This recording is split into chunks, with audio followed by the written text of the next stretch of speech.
नमस्कार, मैं जनवक्ता श्रीओम गौतम। और जिस तरीके से भारत की तरफ से पाकिस्तान की हर नापाक हरकत का, हर नापाक बयान का जवाब दिया जाता रहता है, उसी कड़ी में ऑस्ट्रिया की राजधानी में चल रहे 2 दिवसीय विश्व के तमाम संसद के अध्यक्षों के सम्मेलन में आज जिस तरीके से भारत की तरफ से भारत के संसद के स्पीकर ओम बिरला ने पाकिस्तान को करारा जवाब दिया और साथ ही साथ दुनिया को भी ये कह दिया कि दुनिया में आतंकवाद के इस सबसे बड़े निर्यातक को अलग थलग किए जाने की जरूरत है, क्योंकि पाकिस्तान को लेकर तमाम अंतर्राष्ट्रीय एजेंसियां कह चुकी हैं कि दुनिया में जो आतंकवाद फैलता है उसका सबसे बड़ा उत्पादक और निर्यातक पाकिस्तान ही है। ओम बिरला दरअसल पाकिस्तान के जो संसद के अध्यक्ष हैं उनकी तरफ से एक बात का जिक्र करने के बाद में राइट टू रिप्लाई यानी कि जवाब देने का जो अधिकार है उसके तहत बोल रहे थे। उससे पहले कल उन्होंने अपना भाषण दिया था, लेकिन जब उन्हें जवाब देने की बारी है उन्होंने कहा कि हमारा अधिकार बनता है कि पाकिस्तान जिस तरीके से भारत को बदनाम करने की कोशिश कर रहा है हम उसका जवाब दें।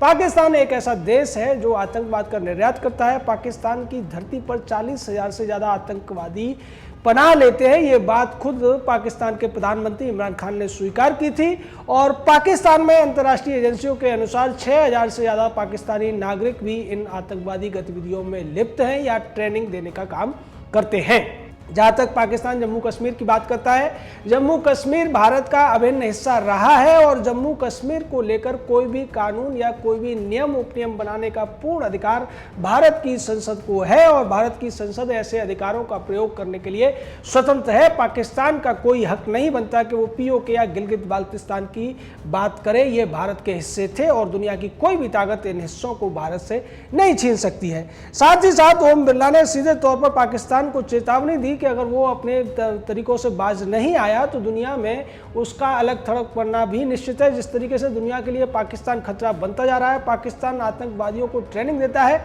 और भारत के खिलाफ चाहे जो 1962 का युद्ध हो, 71 का युद्ध हो, 99 की बात हो या फिर बाद में उरी, पुलवामा और पठानकोट जैसे जगहों पर हमले किए गए हों, उसके बाद भी पाकिस्तान बाज नहीं आता है। पाकिस्तान को अपनी अर्थव्यवस्था की चिंता नहीं है, अपने लोगों की चिंता नहीं है, बल्कि वो दूसरे देशों पर अतिक्रमण करना चाहता है, दूसरे देशों के भीतर अराजकता और आतंकवाद फैलाना चाहता है। इसको लेकर अब अंतर्राष्ट्रीय समुदाय को चाहिए कि पाकिस्तान को अलग थलग किया जा सके, क्योंकि पाकिस्तान के प्रधानमंत्री हो या वहाँ के सेना प्रमुख इस तरीके की बातें करते रहते हैं और वो इन बातों को बड़ी बेशर्मी के साथ कहते हैं। उन्हें इन बातों को कहते हुए लज्जा भी नहीं आती है। इसीलिए अब वक्त आ गया है कि आतंकवाद को दुनिया से खत्म करने के लिए पाकिस्तान जैसे देशों के खिलाफ कार्रवाई करनी चाहिए, क्योंकि पाकिस्तान जैसे जो देश हैं भारत में संसद पर हमले कराते हैं, उरी और पुलवामा जैसी घटनाएं कराते हैं और उसके बाद भी अगर भारत उनको जवाब देता है तो इसके लिए वो रोना पीटना भी शुरू कर देते हैं। और आज भी पाकिस्तान में हाफिज सईद हो, मसूद अजहर हो या एहसानुल्लाह एहसान जैसे आतंकवादियों के खिलाफ कोई कार्रवाई नहीं की जाती है। अंतर्राष्ट्रीय एजेंसियों FATF जैसी जो एजेंसियां हैं उनके दबाव में कार्रवाई का केवल दिखावा किया जाता है, क्योंकि पाकिस्तान को अभी कर्ज मिलना बंद हो गया है। इसलिए अब जरूरत यह है कि दुनिया के तमाम संसदों के अध्यक्ष अपने देशों में ये बात उठाएं और पाकिस्तान को अलग थलग करने में, उसको इसके किए की सजा दिलाने में भारत के साथ आए। तो सीधे तौर पर भारत की संसद के स्पीकर ने जिस तरीके से पाकिस्तान को करारा जवाब दिया है, अंतर्राष्ट्रीय समुदाय के सामने उसको नंगा किया है, वो एक वही परंपरा है जो भारत के उच्चाधिकारी पहले संयुक्त राष्ट्र संघ में करते रहे, भारत के प्रधानमंत्री जिस तरीके से बोलते रहे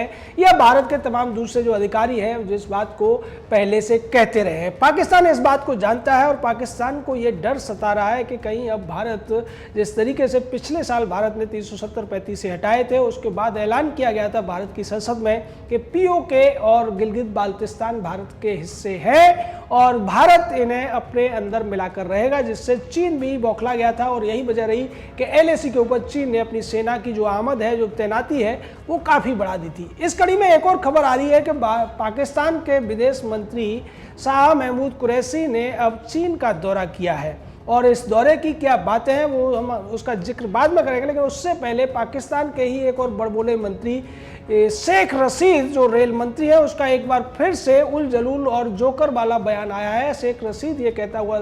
सुना गया है, उसका वीडियो खूब वायरल हो रहा है। वो ये कह रहा है कि इस बार अगर भारत ने पाकिस्तान के ऊपर हमला किया तो ये जो जंग है वो राइफलों से, तोप से या बम से या हवाई जहाज से नहीं होगी, ये एटम बम से होगी। और हमने, हमारे साइंसदानों ने यानी कि साइंटिस्टों ने उन्होंने ऐसा एक हथियार बना लिया है जिसकी जो मारक क्षमता है वो जो देखने में छोटा है, पहले भी इस तरीके की बातें वो करते रहे, लेकिन इस बार उन्होंने कहा है कि ये जो हमारा हथियार है, एटमी हथियार, बहुत मारक है और ये असम तक मार कर सकता है। लेकिन इसमें एक खास बात ये होगी कि जो जिहादी मुसलमान हैं, जो पाकिस्तान परस्त मुसलमान हैं, उनको इस हथियार के माध्यम से कोई भी नुकसान नहीं पहुंचेगा। ये केवल हिंदुओं को, वो ये कहना चाह रहे हैं कि केवल हिंदुओं को या दूसरे जो मतावलंबी हैं, भारतीय लोगों को ही नुकसान पहुंचेगा, मुसलमानों को इससे नुकसान नहीं पहुंचेंगे। और ये बहुत बड़ा एक आश्चर्यजनक बयान देकर उन्होंने एक बार फिर से दुनिया के लोगों को हंसने का मौका दे दिया है, क्योंकि दुनिया में अभी तक ऐसा कोई हथियार नहीं बना जो ये पहचान कर सके कि कौन मेरा है, कौन तेरा है, कौन अपना है, कौन पराया है, और केवल पराये को नुकसान पहुंचाए, अपने को नुकसान न पहुंचाए। कोई भी हथियार होता है वो विनाशक होता है, वो सभी को बराबर का नुकसान पहुंचाता है। लेकिन शेख रशीद की बातों से ऐसा लगता है कि पाकिस्तानी अभी भी 1400 साल पुरानी उसी ख्याल, जो हम ख्याली होती है या फिर उसे ख्याली पुलाव पकाने की एक बीमारी है, उससे ग्रसित है। और इसी का नमूना शेख रशीद बार बार देता रहता है। पहले इसने एक बार कहा था कि हमारे पास पाव भर के यानी कि 250-250 ग्राम के भी एटम बम है और हम उन्हें कहीं भी किसी भी तरीके से इस्तेमाल करके भारत को नुकसान पहुंचा सकते हैं। यानी सीधे तौर पर भारत को एटमी बम की धमकी देकर पाकिस्तान खुद को बचाने की कोशिश कर रहा है। दूसरी तरफ पाकिस्तान का विदेश मंत्री चीन के हेनान प्रांत में पहुंचा हुआ है, जहां चीन का जो सबमरीन बनाने का यानी कि पनडुब्बियों बनाने का बेस है। और इसके पीछे कारण यह है कि पाकिस्तान चीन से भीख मांग रहा है, किसी तरीके से चीन पाकिस्तान के साथ सैन्य समझौता करे और उस समझौते के तहत पाकिस्तान और चीन की जो सेनाएं हैं मिलकर भारत के खिलाफ मोर्चाबंदी करेंगी। दूसरी तरफ पाकिस्तान ये चाहता है कि चीन गिलगित बाल्टिस्तान और पीओके के अंदर जो आधारभूत ढांचा है उसको मजबूत करने में पाकिस्तान की मदद करे, क्योंकि पाकिस्तान को ये लगता है कि अब 1 साल हो जाने के बाद में भारत निश्चित तौर पर अपनी उस बात की ओर ध्यान देना चाहेगा जिसमें कहा गया था कि पीओके और गिलगित बाल्टिस्तान को भारत अपने हिस्से में मिलाकर ही रहेगा। और उससे बचने के लिए पाकिस्तान ये चाहता है कि चीन की मदद से वो वहां पर आधारभूत ढांचा खड़ा कर दे, जिससे इंफ्रास्ट्रक्चर के माध्यम से उसकी सेनाएं वहां पर ज्यादा भारी संख्या में तैनात हो सके। और साथ ही साथ पाकिस्तान की एक योजना यह भी है कि वो नेपाल तक पहुंचना चाहता है चीन के रास्ते, और इसके लिए भी वो चीन से कह रहा है कि जो सीपीईसी का दूसरा चरण है उसको चीन जल्दी से जल्दी पूरा करे और उसको जल्दी से जल्दी शुरू भी करे। तो ये वो सारी बातें हैं कि पाकिस्तान को ये लगता है कि अगर भारत से बचना है, भारत अगर कोई कार्रवाई करता है तो चीन के माध्यम से वो बच सकता है, क्योंकि चीन ने एलआईसी के ऊपर जिस तरीके से भारत के साथ विवाद किया था, पाकिस्तान को उससे उम्मीद जगी है। और यही वजह है कि शाह महमूद कुरैशी जो अभी पिछले दिनों सऊदी अरब के खिलाफ बयान देने की वजह से बहुत ज्यादा आलोचना का शिकार हुआ था, अब वो चीन पहुंचा है और चीन से जाकर मदद मांग रहा है भारत के खिलाफ साजिश करने के लिए। और यही बात है जिसका जिक्र हमने शुरू में भी किया था कि किस तरीके से पाकिस्तानी संसद के स्पीकर ने भी भारत के खिलाफ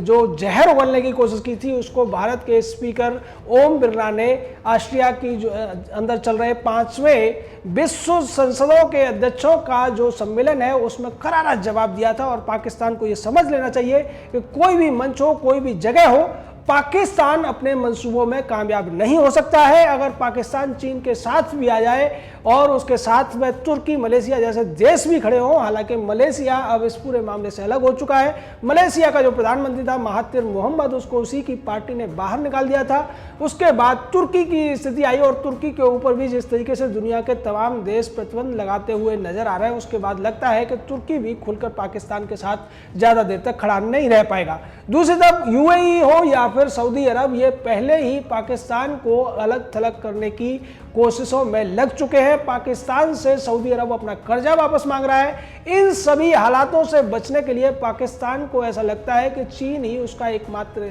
सहारा है, लेकिन चीन खुद अपनी अर्थव्यवस्था को जिस तरीके से ढकने की कोशिश कर रहा है, जिस तरीके से दिखाने की कोशिश कर रहा है कि कोविड की महामारी में उसकी अर्थव्यवस्था को कोई नुकसान नहीं हुआ है, वो भी एक ऐसा झूठ है जो ज्यादा दिन तक नहीं चल पाएगा। कोई भी व्यक्ति दूसरे को तब तक बचाता है जब तक उसकी खुद की गर्दन बची रहती है, लेकिन आज चीन गर्दन तक डूब चुका है। चीन के अंदर शी जिनपिंग के खिलाफ जिस तरीके के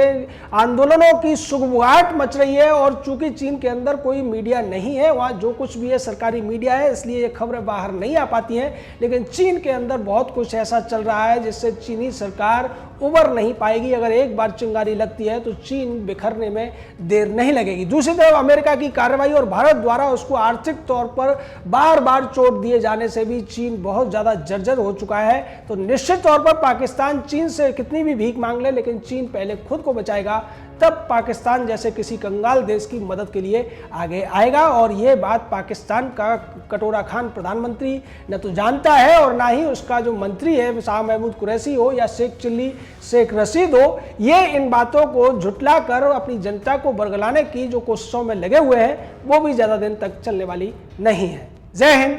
जय भारत।